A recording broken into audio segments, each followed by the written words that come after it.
Hey everyone, Michael here with Hello Cupcake It's Me, and today is the Wednesday check-in. It is Wednesday, October 22nd, 2025, and isn't it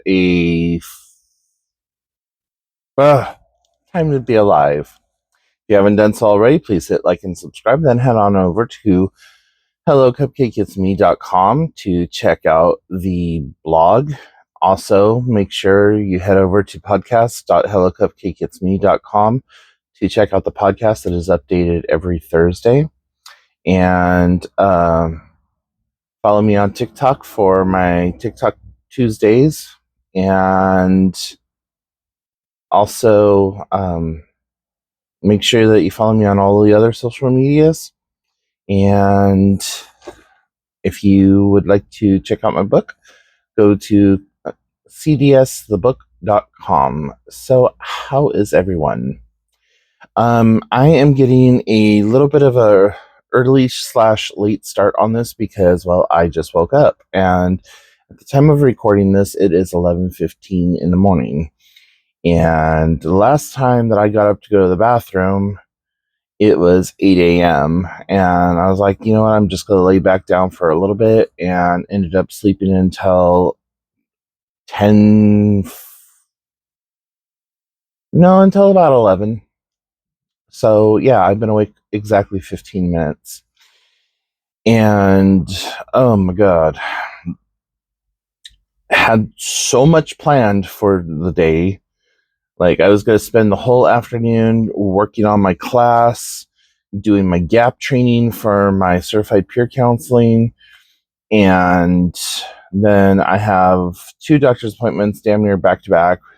I have a mental health appointment at 1, and then a chiropractic appointment at 2.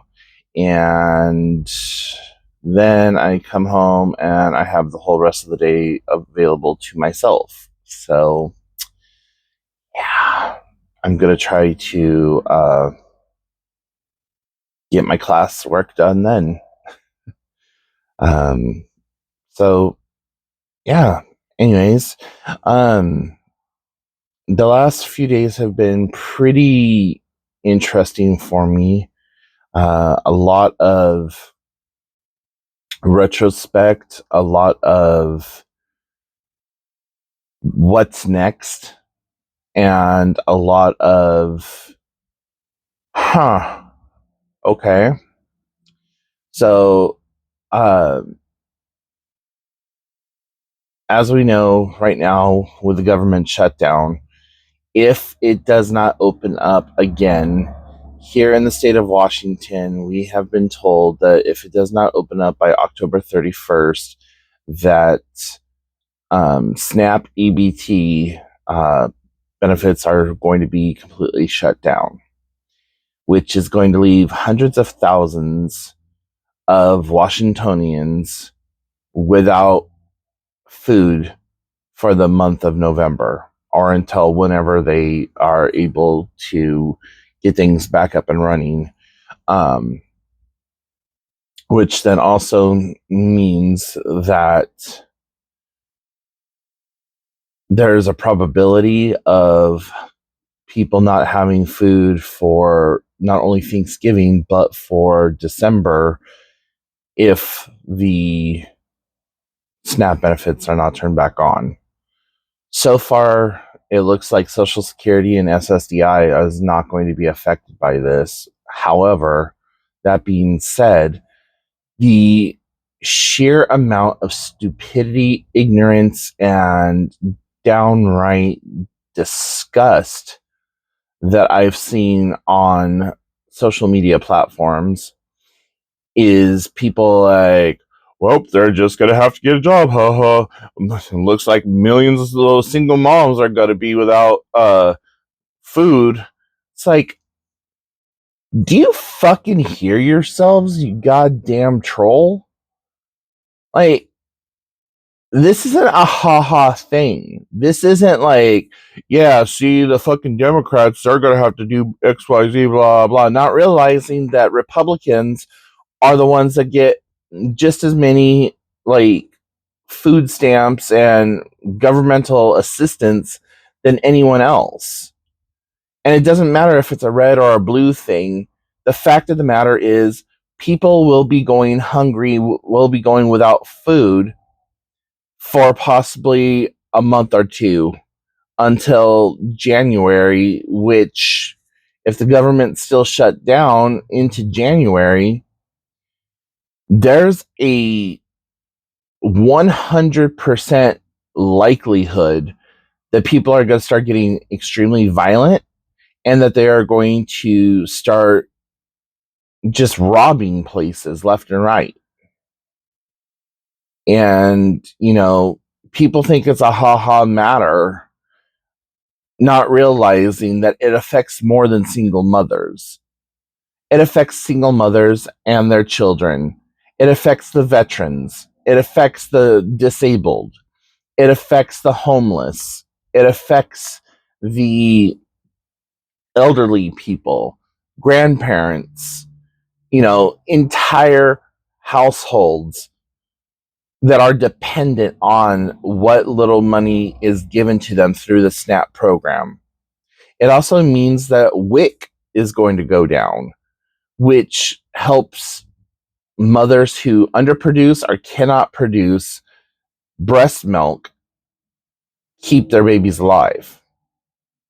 Yet Democrats are supposed to be anti-pro-life or whatever. It's like the math is not mathing here. And then you have Trump saying that he wants to buy Argentinian beef to bring down the inflation prices here in America, when we have an entire beef industry here in America, who's the only time that came near to shutting down is when Oprah did a little oopsie and said that she was never going to eat beef again back in the 80s or the 90s. Um what about the tariffs? What about the transport cost? What about all that other stuff? And why Argentina of all places? Where did the Nazis go after 1932? They all fled to Argentina. Why Argentina? Because Argentina does not have extraditing laws. So you have all of the red state farmers there in Iowa and the Midwest that are panicking and getting ready to have to sell their family farms that have been there generationally. And you want to go to South America when your whole platform was make America great again. How the fuck are you going to make America great again if you are buying from south of the border? That whole we don't want anything to do with Mexico. We don't want anything to do with with Ecuador or El Salvador or any of those people down there. Absolutely not. So they're good enough to produce our food, but they're not good enough to live here. Yeah. So think about that for a second. I don't ever really talk about politics, but this is something that's got me really pissed off right now because it affects a lot of people across the board. A lot of friends, a lot of family, a lot of just neighbors and people. And for what? Also, building that fucking ballroom on the White House, he was never supposed to demolish any part of the White House. He even said in an interview that the ball house was going to be next to the East Wing and not even part of the whole thing. And there's still things that you have to do in order to get that done. You have to have it voted on. You have to have it work. There's steps, checks, balances, and all this other stuff. And who in the upper echelon of society is still doing ballroom dancing?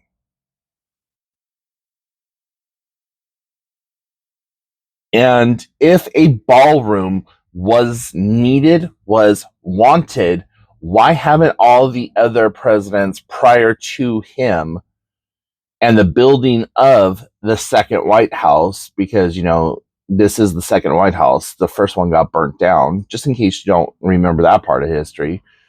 So if all of those presidents didn't need a ballroom when they were actually ballroom dancing, what the fuck do you need a ballroom for? And why do you have to put it on there? The White House is not the president's. That is the people's. That is our symbol of American freedom. That is our guiding beacon of light, love, liberty, whatever you want. Insert Americanism here. That is ours, not yours. So, we could find $2 million to $2 million or $200 million to do that and do Argentinian beef, but we can't help our own people as we're circling the fucking drain because, yeah. So that's what I'm going to say about that. Moving right along.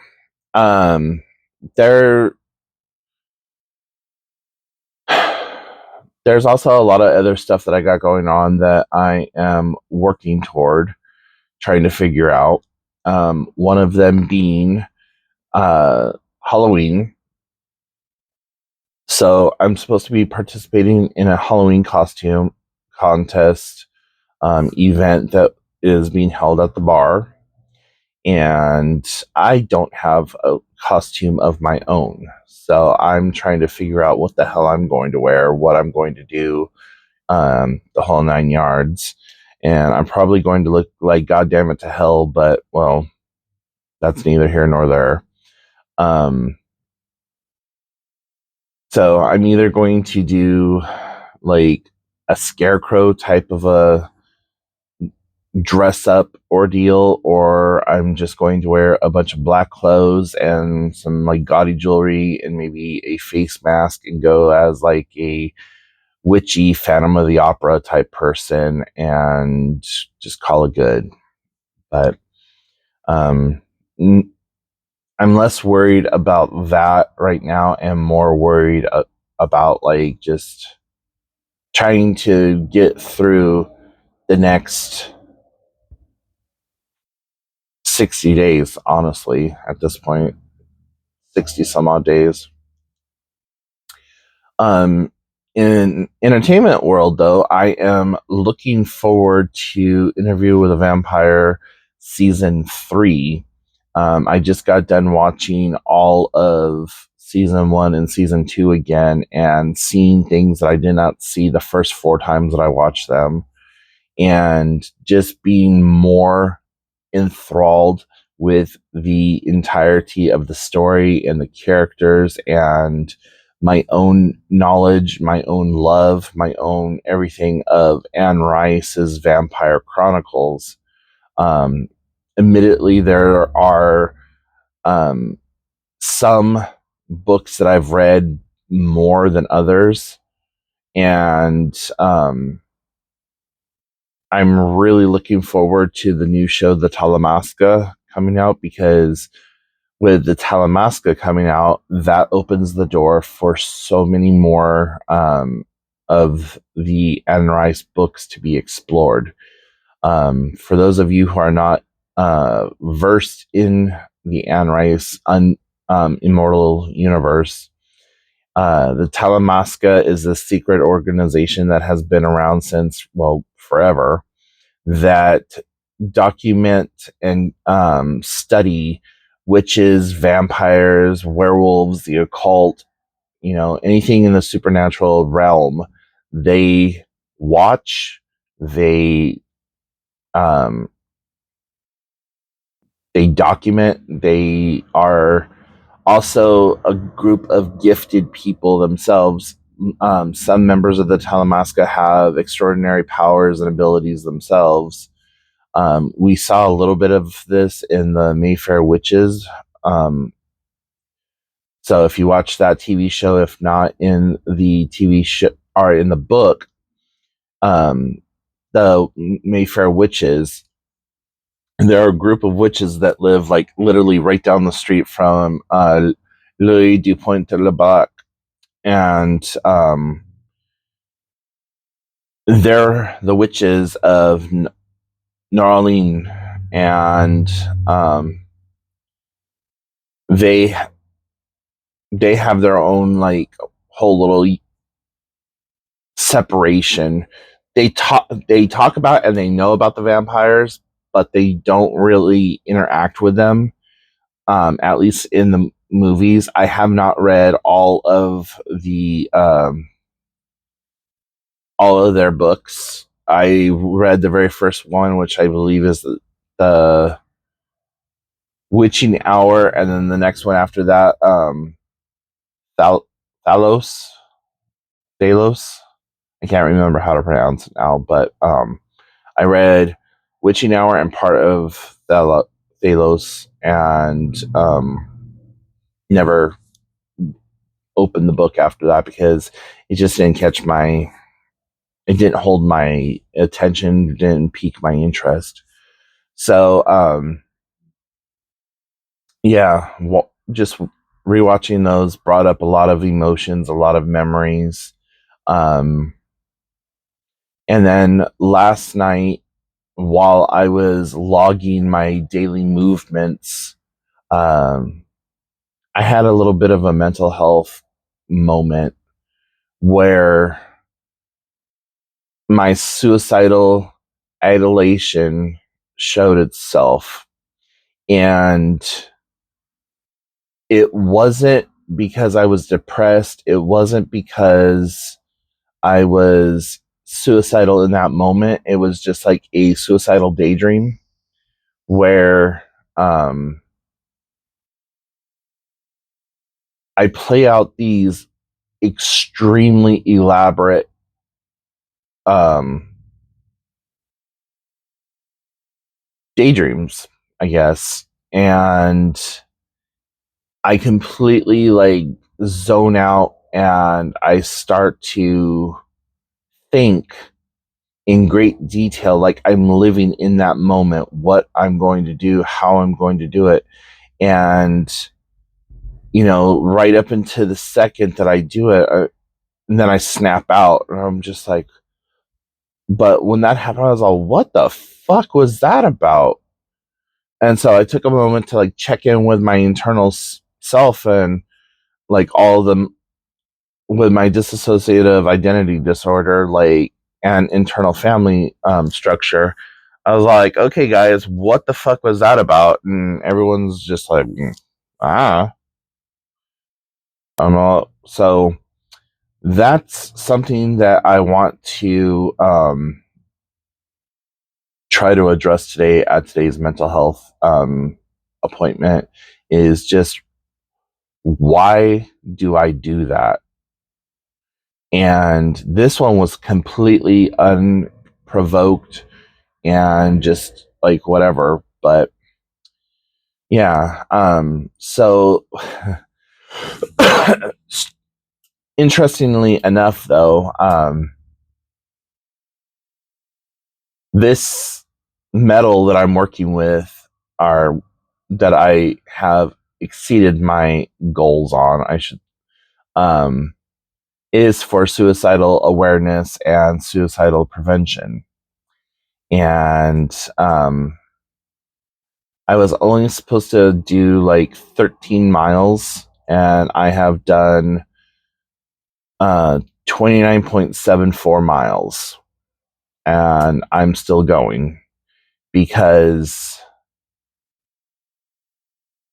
the extra miles to me is it's for those days where you only have the ability to get up and brush your hair, for those days that you only have the ability to maybe get up and make yourself a meal. Or, for those days where 5 days prior, you didn't get out of bed at all. You just opened your eyes, looked around, rolled over, and went back to sleep. No food, no water, no nothing. And on day 6, you wake up and you're just like merry sunshine, and you go out and you conquer the world, and you come home feeling fulfilled and good. And then the following week, month, is just nothing but you being on top of the world.